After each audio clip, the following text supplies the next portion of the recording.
ꯃꯌꯥꯝꯕꯨ ꯊꯥꯡꯖ ꯈꯨꯗꯤꯡꯒꯤ ꯅꯩꯅꯗꯨꯅ ꯂꯥꯛꯂꯤꯕ ꯔꯦꯚꯦꯂꯦꯁꯟꯒꯤ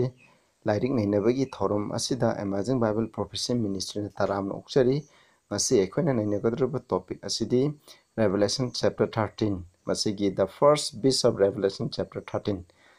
ꯃꯁꯤ ꯑꯦꯟꯇꯤꯈ꯭ꯔꯥꯏꯁ ꯄꯥꯋꯔ ꯍꯥꯏꯔꯒꯁꯨ ꯈꯪꯅꯕ ꯍꯥꯏꯔꯤꯕ ꯑꯁꯤꯒꯤ ꯃꯔꯝꯗ ꯑꯩꯈꯣꯏ ꯅꯩꯅꯒꯅꯤ. ꯏꯆꯤꯟꯅꯥꯎꯁꯥ ꯃꯁꯤ ꯅꯩꯅꯕ ꯍꯥꯏꯕꯁꯦ ꯌꯥꯝꯅ ꯃꯔꯨ ꯑꯣꯏ. ꯑꯍꯥꯟꯕꯗ ꯑꯩꯈꯣꯏ ꯏꯁꯣꯔꯗ ꯄ꯭ꯔꯊꯅꯥ ꯇꯧꯃꯤꯟꯅꯁꯤ. ꯁꯔꯒꯗ ꯂꯩꯕ ꯏꯄꯥ, ꯌꯥꯝ ꯊꯥꯒꯠꯆꯔꯤ ꯑꯩꯈꯣꯏꯅ ꯍꯧꯖꯤꯛ ꯅꯩꯅꯒꯗꯧꯔꯤꯕ ꯑꯦꯟꯇꯤꯈ꯭ꯔꯥꯏꯁ ꯄꯥꯋꯔ, ꯅꯍꯥꯛꯅ ꯄꯤꯕ ꯈ꯭ꯋꯥꯏꯗꯒꯤ ꯑꯀꯟꯕ ꯋꯥꯔꯅꯤꯡꯁꯨ ꯄꯤꯔꯤꯕ ꯑꯗꯨꯒꯨꯝꯕ ꯁꯥ ꯑꯁꯤꯒꯤ ꯃꯔꯝꯗ ꯑꯩꯈꯣꯏꯅ ꯅꯩꯅꯒꯗꯧꯔꯤꯕ ꯍꯥꯏꯔꯤꯕ ꯁꯥ ꯑꯁꯤ ꯀꯔꯤꯅꯣ ꯍꯥꯏꯕꯁꯤ ꯅꯍꯥꯛꯅ ꯐꯖꯅ ꯚꯥꯞ ꯇꯥꯍꯟꯕꯤꯌꯨ. ꯄꯥꯞ ꯆꯔꯝ ꯅꯥꯏꯕꯁꯨ ꯅꯥꯡꯁꯤꯟꯅꯕ ꯑꯩꯅ ꯉꯥꯡꯕ ꯈꯨꯗꯤꯡꯃꯛ ꯅꯍꯥꯛꯀꯤ ꯑꯅꯤꯡꯕꯒꯤ ꯃꯇꯨꯡ ꯏꯟꯅ ꯉꯥꯡꯕꯤꯌꯨ.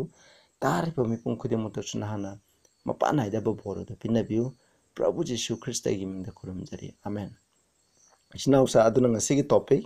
ꯃꯁꯤꯒꯤ ꯑꯦꯟꯇꯤꯈ꯭ꯔꯥꯏꯁ ꯄꯥꯋꯔ ꯑꯁꯦ ꯐꯖꯅ ꯈꯪꯗꯣꯛꯄꯁꯦ ꯗꯔꯀꯥꯔ ꯂꯩ. ꯑꯗꯨꯅ ꯍꯥꯏꯔꯤꯕ ꯑꯁꯤ ꯈꯪꯅꯤꯡꯉꯥꯏꯒꯤꯗꯃꯛ ꯑꯩꯈꯣꯏꯅ ꯁꯤꯝꯕꯣꯜ ꯈꯔ ꯌꯦꯡꯃꯤꯟꯅꯁꯤ. ꯑꯩ ꯁꯝꯅ ꯍꯥꯏꯖꯒꯦ, ꯕꯥꯏꯕꯜ ꯇꯦꯛꯁ ꯄꯥꯔꯣ ꯏꯆꯤꯟꯅꯥꯎꯁꯤꯡ, ꯅꯈꯣꯏꯅ ꯕꯥꯏꯕꯜ ꯇꯦꯛꯁꯁꯤꯡꯁꯦ ꯅꯣꯠ ꯇꯧꯔꯒ ꯄꯥꯕꯤꯌꯨ.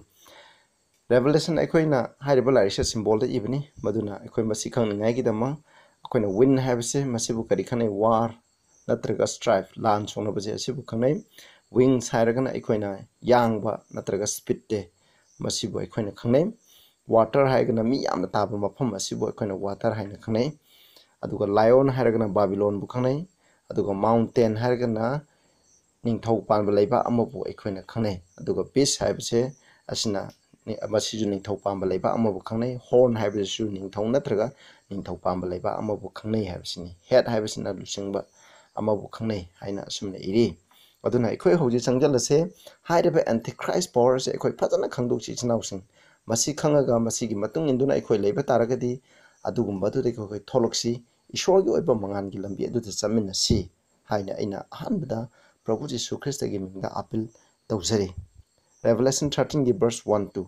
And I stood upon the sand of the sea. ꯑꯩꯅ ꯁꯃꯨꯗ꯭ꯔꯒꯤ ꯂꯩꯉꯣꯏ ꯃꯊꯛꯇ ꯂꯦꯞꯄꯝꯃꯤ. And saw a beast rise up out of the sea. ꯁꯃꯨꯗ꯭ꯔꯗꯒꯤ ꯁꯥ ꯑꯃ ꯀꯥꯈꯠꯂꯛꯄ ꯎꯔꯝꯃꯤ. Having 7 heads and 10 horns. ꯃꯥꯒꯤ ꯃꯆꯤ 10, ꯃꯀꯣꯛ 9 ꯄꯥꯜꯂꯝꯃꯤ. Upon his horns 10 crowns. ꯃꯥꯒꯤ ꯃꯆꯤꯁꯤꯡꯗꯨꯗ ꯂꯨꯍꯨꯞ 10 ꯂꯩꯔꯝꯃꯤ. And upon his heads the name of blasphemy. ꯃꯍꯥꯛꯀꯤ ꯃꯀꯣꯛꯁꯤꯡ ꯑꯗꯨꯗꯅ ꯊꯤꯅ ꯉꯥꯡꯕ ꯃꯤꯡ ꯂꯩꯔꯝꯃꯤ ꯍꯥꯏꯕꯅꯤ. Verse 2ꯗ ꯌꯦꯡꯁꯤ. And the beast which I saw was like unto a leopard. ꯍꯥꯏꯔꯤꯕ ꯑꯩꯅ ꯎꯔꯤꯕ ꯁꯥꯁꯦ ꯃꯍꯥꯛꯀꯤ ꯍꯛꯆꯥꯡ, ꯃꯍꯥꯛꯀꯤ ꯕꯣꯗꯤ ꯑꯁꯦ ꯀꯕꯣꯛ ꯀꯩ ꯑꯃꯒꯨꯝꯅ ꯑꯣꯏꯔꯝꯃꯤ. And his feet were as the feet of a bear. ꯃꯍꯥꯛꯀꯤ ꯃꯈꯣꯡꯁꯤꯡ ꯑꯗꯨꯅ ꯁꯑꯣꯝꯒꯤ ꯃꯈꯣꯡ ꯄꯥꯜꯂꯝꯃꯤ. And his mouth as the mouth of a lion. ꯃꯍꯥꯛꯀꯤ ꯃꯆꯤꯟ ꯑꯗꯨꯅ ꯅꯣꯡꯁꯥꯒꯤ ꯃꯆꯤꯟ ꯄꯥꯜꯂꯝꯃꯤ. And the dragon gave him his power and his seat and great authority. ꯑꯗꯨꯅ ꯁꯤꯡꯂꯥꯏ ꯑꯗꯨꯅ ꯃꯍꯥꯛꯀꯤ ꯄꯥꯡꯒꯜ, ꯃꯍꯥꯛꯀꯤ ꯁꯛꯇꯤ, ꯃꯍꯥꯛꯀꯤ ꯐꯝꯕꯥꯜ ꯄꯨꯝꯅꯃꯛ ꯑꯗꯨ ꯄꯤꯔꯝꯃꯤ ꯍꯥꯏꯕꯅꯤ. ꯃꯁꯤꯅ ꯑꯩꯈꯣꯏꯅ ꯃꯁꯤꯒꯤ ꯁꯥ ꯑꯁꯤꯒꯤ ꯗꯤꯁꯀ꯭ꯔꯤꯞꯁꯟ ꯑꯁꯦ ꯃꯁꯤꯗ ꯂꯩꯔꯦ. ꯑꯗꯨꯅ ꯖꯣꯟꯗ ꯎꯔꯤꯕ ꯁꯥ ꯑꯁꯦ ꯀꯝꯄꯣꯖꯤꯠ ꯕꯤꯁꯅꯤ. ꯑꯗꯨꯅ ꯍꯥꯏꯔꯤꯕ ꯁꯥ ꯑꯁꯦ ꯑꯩꯈꯣꯏꯅ ꯃꯁꯛ ꯇꯥꯛꯅꯤꯡꯉꯥꯏꯒꯤꯗꯃꯛ ꯕꯥꯏꯕꯜꯗ ꯄꯤꯔꯝꯕ ꯑꯁꯤꯗꯒꯤ ꯑꯩꯈꯣꯏꯅ ꯀ꯭ꯂꯨ ꯈꯔ, ꯑꯥꯏꯗꯦꯟꯇꯤꯐꯥꯏꯡ ꯀꯦꯔꯦꯛꯇꯔ ꯑꯩꯅ ꯅꯈꯣꯏꯗ 10 ꯄꯤꯒꯅꯤ. ꯍꯥꯏꯔꯤꯕꯁꯦ ꯕꯥꯏꯕꯜꯗꯒꯤ ꯍꯥꯏꯔꯕ ꯃꯇꯨꯡꯗ ꯅꯈꯣꯏꯅ ꯁꯥ ꯑꯁꯤ ꯀꯅꯥꯅꯣ ꯍꯥꯏꯕꯁꯤ ꯅꯈꯣꯏꯅ ꯏꯔꯥꯏ ꯂꯥꯏꯅ ꯈꯪꯒꯅꯤ. Number 1, ꯑꯩꯈꯣꯏꯅ ꯕꯤꯁ ꯍꯥꯏꯔꯒꯗꯤ ꯑꯩꯈꯣꯏꯅ ꯀꯔꯤꯕꯨ ꯈꯪꯅꯩ ꯍꯥꯏꯕꯗ ꯅꯤꯡꯊꯧ ꯅꯠꯇ꯭ꯔꯒ ꯅꯤꯡꯊꯧ ꯄꯥꯟꯕ ꯂꯩꯕꯥꯛ ꯑꯃꯕꯨ ꯈꯪꯅꯩ. ꯃꯁꯤ ꯅꯈꯣꯏꯅ ꯗꯥꯅꯤꯌꯦꯜ 7, ꯑꯩꯒꯤ ꯗꯥꯅꯤꯌꯦꯜꯒꯤ ꯂꯥꯏꯔꯤꯛꯁꯤꯡ ꯅꯩꯅꯕꯗꯁꯨ ꯐꯖꯅ ꯗꯤꯇꯦꯜ ꯍꯥꯏꯈ꯭ꯔꯕꯅꯤ. ꯑꯗꯨꯅ ꯔꯦꯚꯦꯂꯦꯁꯟ ꯈꯪꯒꯦ ꯍꯥꯏꯇꯥꯔꯒꯗꯤ ꯗꯥꯅꯤꯌꯦꯜ ꯈꯪꯒꯗꯕꯅꯤ. ꯑꯗꯨꯅ ꯗꯥꯅꯤꯌꯦꯜꯒꯤ ꯆꯦꯞꯇꯔ 7ꯗ ꯁꯥ 3ꯒꯤ ꯃꯔꯝꯗ ꯚꯤꯖꯟ ꯎꯠꯈꯔꯦ. ꯍꯥꯏꯔꯤꯕ ꯁꯥ ꯑꯗꯨ ꯗꯥꯅꯤꯌꯦꯜ 7ꯒꯤ 17 ꯑꯃꯁꯨꯡ 23ꯗ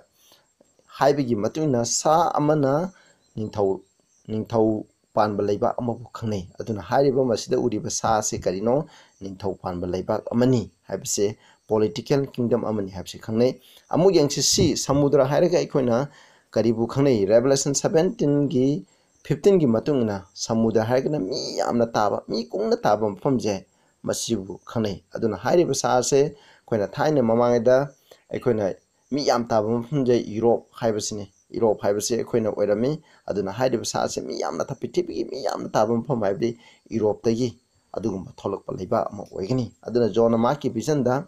ꯁꯃꯨꯗ꯭ꯔꯗꯒꯤ ꯍꯥꯏꯕꯗꯤ ꯃꯤ ꯌꯥꯝꯅ ꯇꯥꯕ ꯃꯐꯝꯗꯒꯤ ꯅꯤꯡꯊꯧ ꯄꯥꯟꯕ ꯂꯩꯕꯥꯛ ꯑꯃ ꯊꯣꯛꯂꯛꯄ ꯎꯔꯝꯃꯤ. ꯃꯍꯥꯛꯀꯤ ꯃꯀꯣꯛ 10 ꯑꯗꯨꯒ ꯃꯆꯤ 10 ꯄꯥꯟꯕ ꯑꯣꯏꯔꯝꯃꯤ ꯍꯥꯏꯕꯁꯦ ꯃꯥꯅ ꯎꯕꯅꯤ. ꯑꯗꯨꯒ ꯍꯥꯏꯔꯤꯕ ꯁꯥ ꯑꯁꯦ ꯃꯥ ꯀꯝꯄꯣꯖꯤꯠ ꯕꯤꯁꯅꯤ, ꯍꯥꯏꯗꯤ ꯁꯥ ꯃꯌꯥꯝꯅ ꯄꯨꯟꯁꯤꯜꯂꯒ ꯗꯥꯅꯤꯌꯦꯜ ꯆꯦꯞꯇꯔ 7ꯗ ꯌꯥꯎꯔꯤꯕ ꯁꯥꯁꯤꯡꯗꯨꯅꯤ. ꯁꯥꯁꯤꯡ ꯑꯗꯨꯒꯤ ꯃꯅꯨꯡꯗꯒꯤ 3ꯅ ꯄꯨꯟꯁꯤꯜꯂꯒ ꯁꯦꯝꯕꯅꯦꯕ. Daniel chapter 7 da kabok ka yawi aduna ma ki haksang ma ki body je kabok kai malmi ma ki makhongna sawom habdi medo persya gi makhongni medo persya di makhong malami aduga ma ki masina Babylon habni ma ngang basak pukudung se Babylon na ngang bugum na ma ngangani habni masina character ani legere ahum subada sida hai ko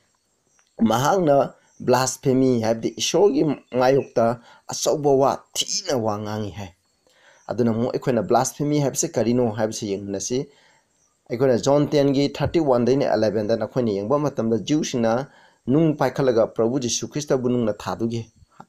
tawrami adu matamda Jesu Christ na makhoidai aina afaba myam tawbagi dama ipadagi afaba myam tawbagi dama anaba myam phanbagi dama nakhoina ibunung na thaduna hatkadobibra hai verse 30 dira Jewsin hai nang afaba tawbagi dama ekhona nang bunung na thagadoba nate nang na ishor thina ngangbagini hai masida ko and maramdi nang na mi ama oiraga nang ishor ga mana hali makes thyself God haibni being a man makes thyself God mi ama oiraga nang ishor ni haiji haibni aduna masina clue number 1 haideba political power asina mahaka se ishor ni haina claim toguneba dabi toguneba masi blasphemy ni ko aduga mai gi blasphemy gi atopa meaning amasu lairi yengmina se Luke 5 ki 20 gi matungna masida hai Prabhu said when he saw their fat maki thajabdu uba matamda mahana makoida harami nupa na ki papsing ado kopirabni adu matamda scribe amsung pharisi jina makoi maseng khana bahorami asam nai who is this we speak at blasphemy ishogi ma tina ngangi ba mahaka se kanano who can forgive sins but God alone ishor kakta natana daibang kanana papsing kopi bang ambage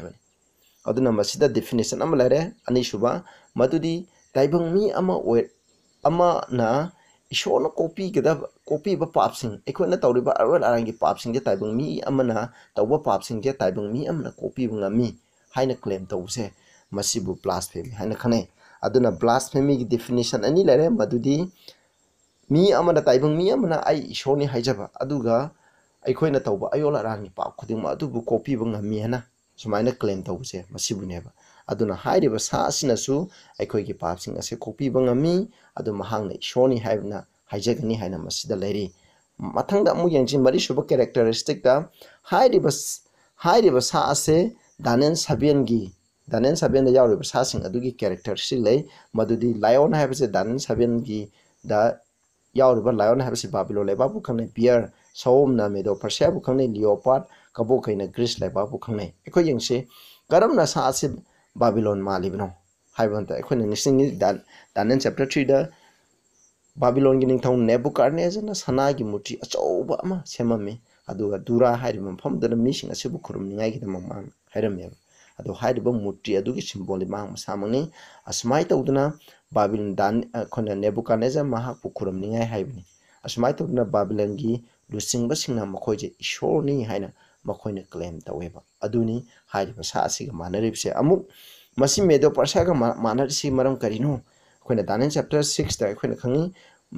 Daniel bu nongsagi komda thajale makhoigi medo persya singi chanabi amlai makhoigi ningthaude ishoni makhoina aranba tawde aduna makhoina lu ama semba matamda makhoina silnam gi tarde ningthaugi sildonam gi tarde masikadung do khongba yadi hebsneba aduna hairiba sa asina su makhoi ishoni aduna makhoidi soiba naide makhoida aranba tawde makhoina asoiba tawde aduna makhoina lo ama sengde kadung do khongoi makhoina sengbiba loje hairiba political oiba sakti asina sengbiba loje shu hongoi haibane masigi gunna se lei ade mathangda masina Greece ka manasi karino haibanda Greece ki ningthau Alexander su mahana lening matamda mahana lan taba matamda joy to phang khudinda maki muthi sarga mahakpu khurumni herame aduna masi asmai tawdana Greek ki Alexander na mabu ishorni haina khurumu haibugumna haiba sa asigi lusing bana su mabu khurumu hai masina number 4 kawbiganu ko point singa sing view number 5 ta hai and the dragon gave him his power and his seat and great authority Revelation 13 gi tuda singlai aduna mahaki shakti mahaki phambal adi magi khubam aduga angamba hak ado mangonda pirami haibani adude ekhoina singlai ase kanano yingse ekhoi mamangi hafta da ekhoina Revelation 12 nei nakre maduda khangi madudi 12 ki 9 gi matungna achauba singlai adudi kanano haibam tamda masi saitani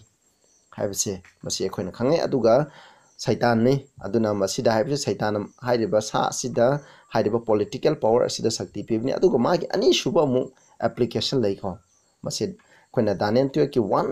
sorry Revelation to ki one dagi na 5 na koina yengba matam da koina mamang do sunai nagarabni ai koina nupi asengba ama numit na laitengba numit ki pijon thongba makong makadana thana laitengba maki makokta na 12 akoina crown 12 leba dugma sengba nupi am laigara haidiba dudi shogi asengba church ne hai aduna haidiba church asina Prabhu Jisu Krista pokne aduna poye popo matanda Prabhu Jisu Krista ek popo matanda angang ba singlai asina haidi ngasai dragon asina mahak pu yoni ngai gidam tawrami hai hengo masina akoina verse 4 da ni ko aduga verse 5 ta haidi ba nupi asina anga ama poi haidi ba nupi je church tagi lakuni merijo church amagi parni ko prithvi asibu jot ki iron amana rule tawgudaba aduguma anga ama poi hamni haidi ba angang se sagada pukhat kare ma ki singasanda madudi haidi ba anga ase kanano haibda ikone Revelation 19 gi 11 degi no khoina sum pathargade 18 bok pa matanda madu khangani haidi ba anga ngadi Prabhu Jisu Krista ni Prabhu Jisu Krista ek pokpa matanda kanana hatningai gi sile Herod ning thawna Herod ase kanano masi Rome na appoint tawba Juda gi ning thawni matamdu dadi prithvi puna muche Rome gi makhada lerami aduna hairiba adudi dragon asina ani shubada masidi Rome le bapu khangne masiko ani shubada aduna hairiba sa asina Europe ta leidiba sa asina Rome degi ma ke sakti ma ke phambal se Rome na piraga mahang na phambani haibse masini ko masi ekhona khawgumsi mathang ga ekhoi yengminase Revelation 13 ge 3 to 6 pa minase 3 da aina mahaki mako ama sok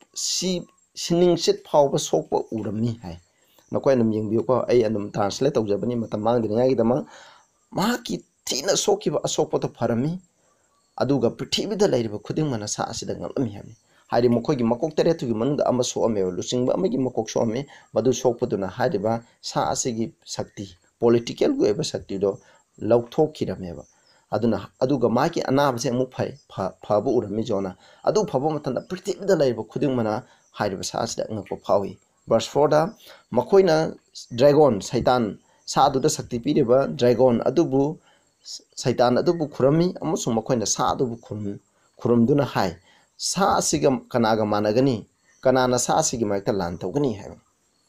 aduna verse anini masidege khona character khara yengminasi ko aduga verse 5 ta amu hai verse 5 ta hai mangonda there was given unto him a mouth speaking great things and blasphemy mangonda ishobu thinanga ngai ge obi machina bipirami mang power was given unto him to continue 42 months thani phuni thoi prithvi da ko mana sasan tawningai gi shakti pai ningai gi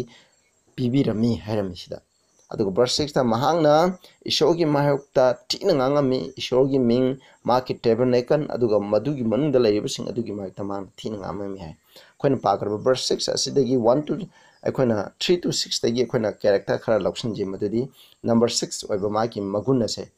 hairiba sakti ase worldwide power ni maramdi prithvi da lairiba mepam khuding mana sa ase ngai hai maduna di masi prithvi mapam khuding da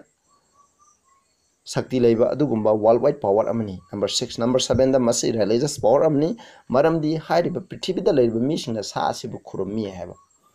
adu sa sina suma bu khurumni ngai haiba masini ko ma ishoni hai na claim tordi mi na ma bu khurungadamni aduna masi political gi oiba sakti amasung religious oiba sakti amani haiba masi kawbini ko aduga number point item masina chahi lising machani humfuje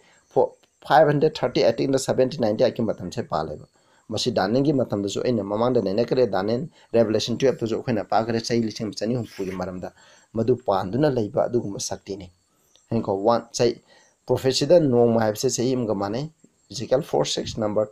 1434 aduna 42 months have the 42 into 30 1216 masi gamana re number 9 da high riba sa asina mahaki asokpa je 1790 da mahaki asokpa phangi habidi mahaki political ki oiba sakti prithvi da sasan toboi ngambagi sakti do lokthokhirameba aduga hairiba asokpa je thuna pharagani hami masina point mapan adu phaw leigre aduga ekhoi amu yengna siko hairiba Antichrist power ase danen 7 gi Antichrist power aduga su manayeba ekhoi pamina sikara yengmina si danen 725 and he shall speak great words against the Most High. Mana ngam ngam ba isho dugi mak ta kan bo wangangani habidi masi blasphemy ni asai khona parak paduga khona ngasai verse 2 parak padu 13 gi verse 2 pa du sa mane hoje 5 pa gi ba 6 pa gi ba 6 sa mane shall wear out the sense of the Most High. Masina ishor gi mi sing bu hat kini amni masina Christian sing bu hat kini amni and think to sense times and laws matam mam sung ishor gi ain seng che mano hong tong na bo hona gani amni khona danen da uba matam din mana ishor gi 10 commandment asibu hong dong ningai aduga matam yaw ba ya thang asibu hong dong ningai khangeni hamni adubu hojiti masina hongdokreba danen ubdo thokreba aduna mana ishogi yathang tara ase mana hongthokhi hamni. There shall be given unto his until at times and dividing of time have the sahi ama hamni time samna sahi ne hamni dividing of time sabna sahi makhai hamni masi danen saben ai nai na ba du di yengpyu aduna hari banga sai na sahi lising masani humpu hamni masidu sahi lising amaga sani humpu ani je changdana ba matam da hai ba power je chamane have se khoin khange masidagi magi guntara yengje ko hai ba political go eba rajniti go eba sa asina ishogi athang tara ase hongdokhi maru ina 10 commandment sorry maru ina 7 commandment have se marudi masi matam ga mari ne ba commandment 7 ne ba akoina thang je numita isho kuram godem ne ba 7 de sabat se masine masi chayol ki ahan ba numit nomaiji numita prithvi da khisan de nom sang khuding na nomaiji numit khurumib je asi isho gi sabanen khurumib je masi shona pibana te hai ba shakti asina pibane ba masini ko asi lare mathang da mu yengse hai ba shakti ase revelation 17 da yauri ba okta binupi asi gi zumane ba akoi pamina ji ko Revelation 17 gi 1 to 6 Bonda hai there came one of the 7 angels which had 7 vials partara tare leiba haidi adugumba sagadu sing aduna ama lae aduga aingonda hairami lao aina oktabi nupi asigi singi mathakta phamliba oktabi nupi asida pigidaba dandi do aina utkeni hamne verse 1 da 2 da mahangna prithibida leiba ningthausinga oktabi marumbi gi thabak adu tawi aduga prithibida leiba khuding mase mokhoigi marumbi tawbigi yu ado pithai hamne prithibida leiba masi ko horen fornication ga je khone kari na no kona explain tawjarake verse da mahana ebulam hangda purami aina nupi ama angangba sa hengko haidi ishobuthi na ngangbagi leiba makok taret panba masi tara panba angangba sa amagi mathakta nupi ase phamba urami ham verse 4 da the woman was arrayed in purple and scarlet color adu purple amsung scarlet di mani mukta gi oiba ekhona mamal yamba phina mahakpo leitenglami sana lupa mani mukta amsung mani muktan maman yamanungna mahakpo leitenglami hame maki makhuta sana gi ko oktaba thabak tawbigi phatta tukot chapana pik thalaba sana gi kabama maki makhuta pai hai masini ko aduga number 5 ta maki marai bakta mystery Babylon the great the martyrs of her lords and abomination of the path prithibi gi kwadi gi tukot chabasing tukot oktabi singi mama angakpa Babylon haina maki marai bakta irami hami verse 6 ta aina nupi asina Christian sing ishorgi mi sing I thakpa urami adu Prabhu Jisu Krista gi thawai thakiba mi sing adugi I thakpa urami aina maha ubda ngalami hai masidagi akhona character khara yengsi Bible gi prophecy da nupi amna kari bu khangne madudi nupi amna church bu khangne asengba nupi na asengba church bu khangne nakhon Jeremiah 6 ke 2 2 Corinthians 11 ki 2 Ephesians 5 ki 23 to 27 masi yengbiro adu oktabi nupi na oktabi church bu khangne masi Isaiah 1 gi 21 to 27 Jeremiah 3 gi 1 to 3 6 to 9 je nakhona pabiro aduna masida uri banu pije kara manu pina oktabi nupini aduna hairiba magi magun trama thodi yengsi masi oktabi church amaneba masi karamba mama Protestant denomination khudingma masidagi tholok paneba Protestant denomination project laiba Protestant denomination de masi khuding maki tholopam oidiba mother church adu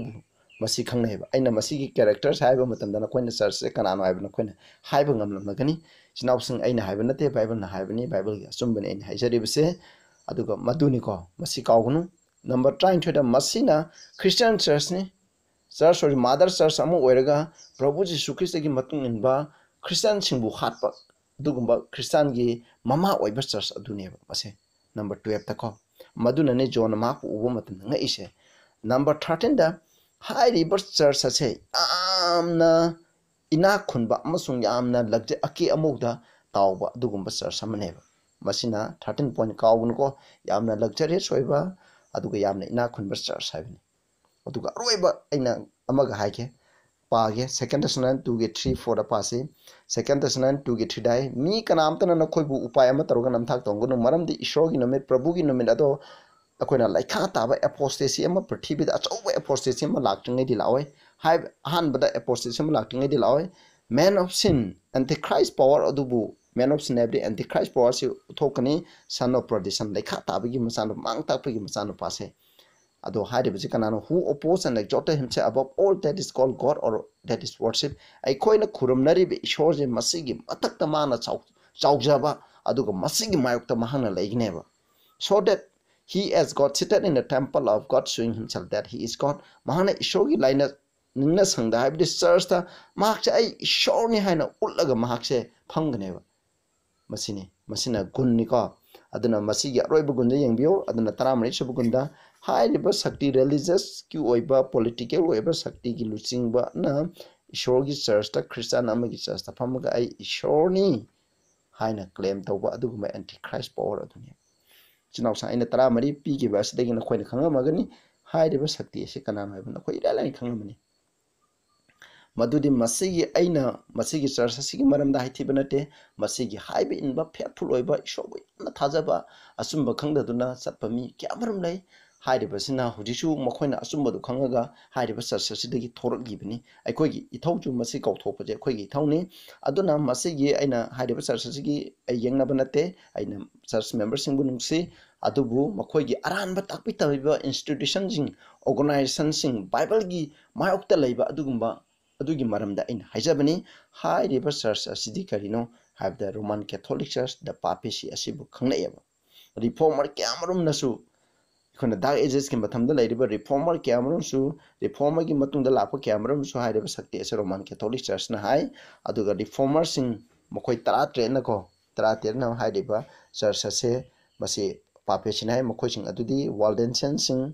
aduga hasa john hus ki matung inba sing Wycliffe Choi, Luther, Calvin, Zwingli, Melanchthon, Baptist theologian Joel Gill have gone Masunasu, and the martyrs, Aduga, Prabhupada Muthawai Takiba, Kramer, Tindley, Retimer, Ridley, Mokoi Kudimana, Haiba Power say, Kana Revelation, the Yaw River Revelation, Danen Sabenam, Revelation 13, Antichrist Powers, the Pope Ni Hana Mokoina, Hadameva,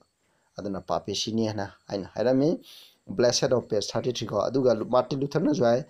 I know that the Pope is Antichrist and his seat is that of Satan himself. Pope say Antichrist ni maki pambal se Satan samani anamana swai sumna.